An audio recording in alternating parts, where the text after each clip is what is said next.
in various cities to protest a potential war with Iran. Nearly 100 people joined together in St. Paul at the steps of the state capitol to denounce the escalating tensions in the Middle East.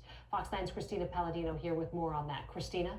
Well, as the House voted to approve a war powers resolution, families, veterans, and activists were gathering at the Capitol to plead for peace with Iran.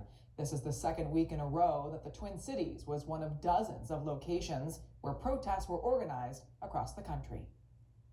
Make peace, not war! Yeah. Anti-war protesters braved the cold and took to the steps of the state capitol in St. Paul to demand the U.S. military stand down with the escalating conflict in Iran. I'm concerned both of my children might end up in a war, and that's not something I considered when they were born. People from Arizona to New York took to the streets Thursday. Close to 185 protests were happening at the same time, demonstrating against what they say are President Donald Trump's reckless actions against the Islamic Republic.